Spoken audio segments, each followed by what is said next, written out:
कोई भी negative marking नहीं होती है LICAAO के अंदर। बिल्कुल आपने सही सुना है, सब कुछ देखने वाले हम आज के वीडियो में। नोटिफिकेशन आउट हो चुका है LICAAO का और हर एक चीज़ पे हम लोग बात करने वाले हैं। और जो बच्चे हमारे UPSC EPFO की क्लासेस को अवेल कर रहे हैं और हमारा चैनल ज्वाइन किए हैं, आप सभी को थैंक्स है मेरी तरफ से कि आप लोगों ने सपोर्ट किया हमको, हमारे चैनल के मेंबर बने, ज्वाइन कर रहे हो आप, तो थैंक यू है मेरी तरफ से। आपको फ्री क्लासेस जैसे मिल रही हैं ऐसे ही आपको मिलती रहेंगी। सारी की सारी अच्छी क्लासेस हैं, सब के सब आपके एग्जाम के लिए रेलेवेंट है। तो आइए वीडियो स्टार्ट करते हैं और हर चीज़ के बारे में हम लोग बात करने वाले हैं। LICAAO 2025 का नोटिफिकेशन आउट है, हर पॉइंट पे हम लोग बात करेंगे इस एग्जामिनेशन में। सब कुछ कंपैरिजन करके बताऊंगा, नौकरी बैंक PO से किस तरीके से अलग है, क्या है, सब कुछ आपको पता चलेगा। बट सबसे पहले हम लोग क्या करते हैं, डेट देख लेते हैं। तो 16 तारीख को इसका नोटिफिकेशन आउट हो चुका है। आप इसको चाहो तो अप्लाई कर सकते हो तब से। कब तक? 8 सितंबर 2025 फॉर्म भरने का आखिरी डेट है। एग्जाम कब है प्रीलिम्स का? तो 3 अक्टूबर। मेंस का कब है? 8 नवंबर। तो एग्जामिनेशन का प्रोसेस, सारा प्रोसेस इसका बड़ा स्मूथ रहता है, तुरंत के तुरंत इसके अंदर नौकरी लग जाती है। 2026 में आप ज्वाइन कर रहे होगे तो बहुत ही अच्छी नौकरी है इस मामले में, क्योंकि इसके अंदर वेटिंग पीरियड होता नहीं है। फीस के बारे में बात करें तो यहाँ पर सारे कैंडिडेट जितने भी हैं ऑलमोस्ट सभी के लिए 700 प्लस GST आपकी फीस है। बाकी SC ST फिजिकली हैंडीकैप्ड के लिए 85 प्लस GST, यानी 100 रुपये के आसपास ही हो गया, और इनका 785 रुपीज़ के आसपास आपकी फीस होगी। पोस्ट की डिटेल देख लेते हैं। देखिए यहाँ पे दो तरीके की नौकरी निकली हुई है, एक आपका जर्नलिस्ट पोस्ट जो कि हर ग्रेजुएट अप्लाई कर सकता है, एक आपकी स्पेशलिस्ट पोस्ट। यहाँ पर मैं आपको अच्छे से बता दूँ, आपको ये नहीं देखना 25 पोस्ट है, 10 पोस्ट है, 15 पोस्ट है। अगर आपकी डिग्री अलाउ करती है ना स्पेशलिस्ट पोस्ट के लिए तो आप उसी को अप्लाई करो। उसका आपका जो एग्जामिनेशन है बहुत नॉर्मल भी होता है और उसका कट ऑफ बहुत कम जाता है। तो हर तरीके से आपको फ़ायदा यहाँ पर मिलेगा स्पेशलिस्ट पोस्ट वालों को, ठीक है। और जर्नलिस्ट पोस्ट को छोड़ दो ग्रेजुएशन वाले बच्चों के लिए। तो ये आपकी जर्नलिस्ट पोस्ट है। टोटल यहाँ पे 350 निकली है, जो कि काफ़ी अच्छी वैकेंसी मैं कहूँगा, कम नहीं कहूँगा, ठीक है। ये सारे के सारे जर्नलिस्ट पोस्ट के लिए है, यानी असिस्टेंट एडमिनिस्ट्रेटिव ऑफिसर वाले की पोस्ट के लिए है। और स्पेशलिस्ट पोस्ट की हम लोग बात करें तो यहाँ पे अलग से 81 इंजीनियर्स के लिए और 410 इन टोटल आपकी स्पेशलिस्ट ऑफिसर की निकली हुई है अदर देन इंजीनियर। बहुत ज़्यादा वैकेंसी है, मैं कहूँगा ये वैकेंसी बहुत ज़्यादा हुई आपकी, ठीक है, उससे भी ज़्यादा। कोई बात नहीं, पहले एक बार देख लेते हैं, ठीक है। तो AE वगैरह जो भी लिखा है इससे कंफ्यूज नहीं होना, पोस्ट आपकी सेम ही है। आपकी AA यानी असिस्टेंट एडमिनिस्ट्रेटिव ऑफिसर की पोस्ट है, सिविल इंजीनियर की, ये इलेक्ट्रिकल की, ऐसे ही CA CS actuarial insurance legal specialist, सबका ये आपका यही है। स्पेशलिस्ट तो ये टोटल मतलब लिख दिया है, ऐसे स्पेशलिस्ट नाम की कोई पोस्ट नहीं है। तो ये सारी की सारी पोस्ट है।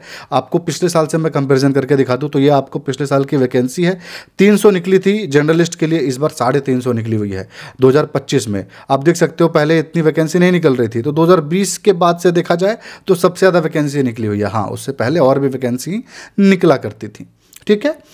अगर आप LICAAO के लिए इंटरेस्टेड हो गया, फिर किसी भी इंश्योरेंस एग्जामिनेशन के लिए इंटरेस्टेड हो मॉक टेस्ट में, तो आप मेरा मॉक टेस्ट परचेस कर सकते हो। LICAAO का मॉक टेस्ट ही नहीं, सारे के सारे इंश्योरेंस सेक्टर के असिस्टेंट निकले, किसी भी तरीके का आपका एडमिनिस्ट्रेटिव ऑफिसर हो, कोई भी पोस्ट हो, सबके मॉक टेस्ट आपके मात्र 99 रुपये में खुल जाते हैं। एग्जामिनेशन में ज़्यादा दिन बचा नहीं है, 99 रुपये में आप चाहो तो सारा का सारा यहाँ पे इंश्योरेंस सेक्टर के मॉक टेस्ट अवेल कर सकते हो। लिंक डिस्क्रिप्शन में अवेलेबल है, novornikhil.in मेरी वेबसाइट है। लेकिन आप चाहते हो नहीं सर सारी की सारी देश में जितनी सरकारी नौकरी है ना सबका हमको चाहिए, तो सबका मॉक टेस्ट मात्र 150 रुपये में आपके लिए खुल जाता है। तो आप चाहो तो इसको परचेस कर सकते हो। ये 150 रुपये में जो जो परचेस किया होगा उसको EPFO का भी मिल गया होगा, LIC का भी मिल जाएगा, SBI का भी मिल जाएगा, RBI निकलने वाला सबका मिल जाएगा इसके अंदर, ठीक है। तो ये सारा का सारा मॉक टेस्ट का हो गया। इंटरेस्टेड हो गए तो novornikhil.in वेबसाइट को विजिट करना। सैलरी और प्रमोशन क्या है देख लेते हैं अच्छे से। देखिए आपकी पता नहीं होगा तो जैसे कि आपका पे कमीशन निकलता है ना सेंट्रल गवर्नमेंट की नौकरी के लिए, जैसे अभी निकलने वाला है, नए पे कमीशन आने वाला है, 10 साल में एक बार आता है। इंश्योरेंस सेक्टर का पे कमीशन आ चुका है, उनकी सैलरी पहले से बढ़ चुकी है, इसलिए बैंक से आपको आज के डेट में 30-40 हज़ार रुपये ज़्यादा सैलरी कम से कम आपको हर जगह दिखेगा। और बैंक में जहाँ अभी 70,000 रुपये अटके हुए हैं, यहाँ देखिए ये सेम बैंक PO के ही लेवल की नौकरी है, लेकिन यहाँ पर आप देखो तो 1,26,000 रुपये यहाँ पर आपकी सैलरी मिलेगी। इसका बेसिक पे में ही 53,000 बेसिक पे था आपका पुराना, ये देखो 88,000 बेसिक पे हो चुका है, यानी 10% भी बेसिक का कुछ भी भी आपको मिलना होगा तो 8 साढ़े 8 हज़ार रुपये मिलेगा, जहाँ पहले 5 मिलता था। तो आपकी सैलरी बहुत ज़्यादा है। इसके अलावा लोन की फैसिलिटी, आपका सैटरडे संडे छुट्टी, वर्क प्रेशर बैंक से कम, तो कोई तुलना नहीं है इस नौकरी का बैंक से। तो हर एक बैंक पीओ से ज़्यादा अच्छी नौकरी आपकी है। हाँ, मैं एसबीआई पीओ को आप कह सकते हो कि ऐसे बहुत बड़ा बैंक है, तो उसको आप हटा दो, तो ये किसी भी बैंक से आपका प्रेशर वाइज तो एसबीआई को भी ले लो तो उससे अच्छी नौकरी है। प्रमोशन भी इसके अंदर बहुत अच्छा है। आप AAO बनोगे, ठीक है, असिस्टेंट बनोगे, फिर अगला प्रमोशन एडमिनिस्ट्रेटिव ऑफिसर बनोगे, उसके बाद जो प्रमोशन है असिस्टेंट डिविजनल मैनेजर का पोस्ट है। हाँ, इससे पहले आपका बीच में एक आता है डेप्यूटी, आपका एडमिनिस्ट्रेटिव ऑफिसर भी बनते हैं, तो ठीक है, उसमें कोई बात नहीं है, वो बीच में एक आता है जो नॉर्मली दे देते हैं। मेन आपका मेजर यही है, आपका असिस्टेंट डिविजनल मैनेजर। सोचो डिविजनल मैनेजर आप हो जाओगे और उसके बाद नेक्स्ट डिविजनल मैनेजर ही है, तो और वो भी अपने करियर के मुश्किल से आप बताओ 15 साल से 18 साल के बीच में आप हो जाओगे, तो इतनी बड़ी बात है।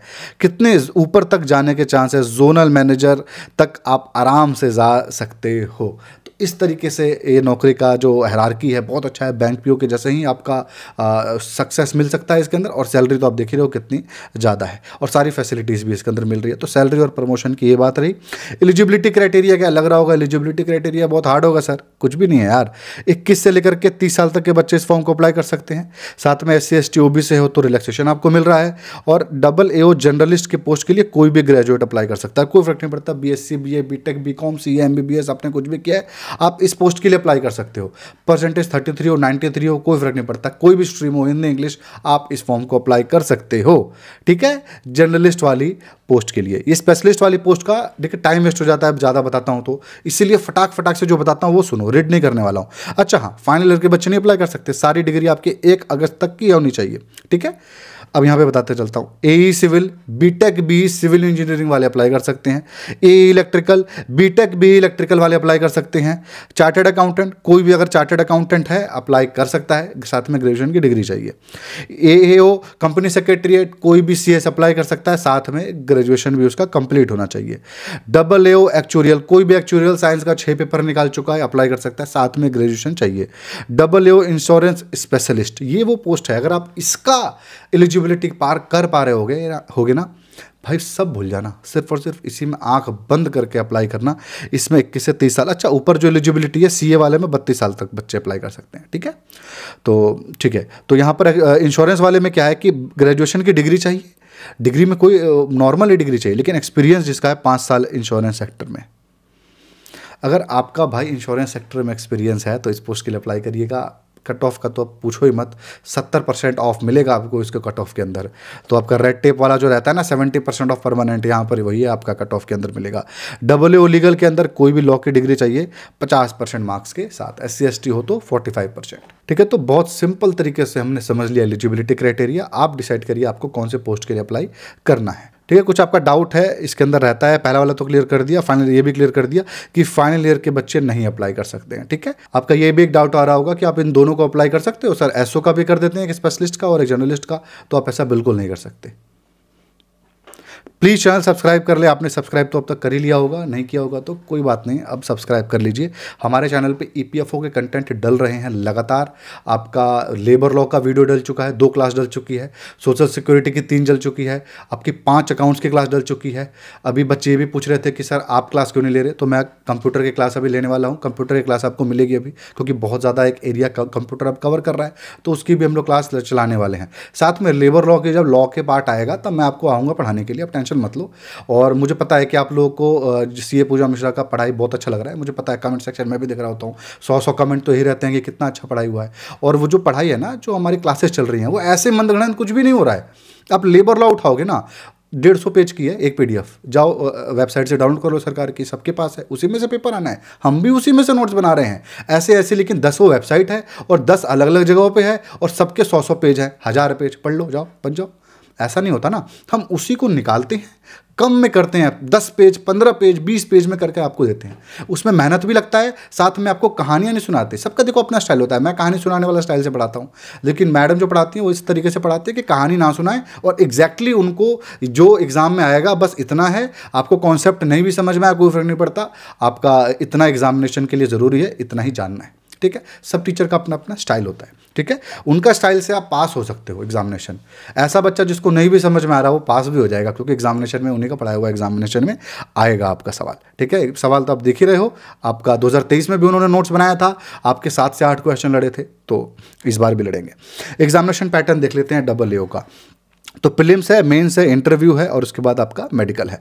नेगेटिव मार्किंग इसके अंदर नहीं होती है, बहुत सिंपल तरीके से आपको बता दूं कि कोई भी नेगेटिव मार्किंग नहीं है।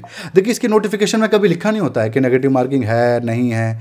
सब बच्चे ही पूछेंगे, कमेंट में लिखेंगे कि सर नोटिफिकेशन में तो नहीं लिखा, आपको कैसे पता? भाई आप LICAO अभी सुने होगे नाम, मैं 2015-16 से वीडियो बना रहा हूँ इसके ऊपर। कभी भी नोटिफिकेशन में ये लोग नहीं लिखते हैं कि हमारा नेगेटिव मार्किंग होगा या नहीं होगा, लेकिन हमको पता है नहीं होता है कभी भी। लेकिन 1% चांस अगर होता भी है तो एग्जामिनेशन में जब आप जा रहे होगे ना, तो सामने लिखा रहता है, आपको वहीं पर पढ़ लेना है कि नेगेटिव मार्किंग है कि नहीं, और वहीं पर लिखा जाता है कि नेगेटिव मार्किंग नहीं है। ठीक है, होता ना तो ये लोग नोटिफिकेशन में डाल देते हैं। कोई दुश्मन थोड़ी ना स्टूडेंट के लोग, के सरप्राइज देंगे हम लोग, सरप्राइज करेंगे आज, है ना। प्रीलिम्स एग्जामिनेशन का पैटर्न देख लेते हैं। तो रीजनिंग हो गया, क्वांट हो गया और आपका ये इंग्लिश हो गया। 35 क्वेश्चन, इंग्लिश का 30 क्वेश्चन है आपका। ठीक है, 30 मार्क्स। इंग्लिश आपका क्वालिफाइंग है, इसलिए डबल यहाँ पे लिखा हुआ है। आपको इसमें कोई मेरिट नहीं बनना, कट ऑफ नहीं बनना, बस आपको पास करना है। ठीक है, बाकी सारा पेपर इंग्लिश हिंदी दोनों भाषाओं में है और हर सेक्शन में आपको पास होना है। यहाँ पे एग्जैक्ट मार्क्स दिया हुआ है, जैसे ऊपर 18-18 नीचे 10, तो आपको ये मिनिमम इतना हर सेक्शन में लेकर के आना है। तीनों सेक्शन की आपकी अलग अलग टाइमिंग भी है। तो मेन कट ऑफ जो बनेगा वो 70 में से ही आपका बनेगा। 1 घंटा आपको टोटल मिलेगा सॉल्व करने के लिए। इसी पेपर के अंदर कोई भी नेगेटिव मार्किंग नहीं होती है। मेंस पेपर के अंदर जो आपका सिलेबस क्या है, अब EPFO वाले बच्चे सोच रहे होंगे भरे कि नहीं भरे। देखो, अगर आपका क्वांट, रीजनिंग ये सब चीज़ें पहले से ही तैयार है, ये तीनों में से इंग्लिश को मैं हटा देता हूँ, क्वांट और रीजनिंग आपकी पहले से तैयार है, जो कि EPFO में भी आनी है। आप इस फॉर्म को भी अप्लाई कर दो, कोई घाटा नहीं होने वाला आपको, कोई टेंशन मत लो, कोई घाटा नहीं होगा।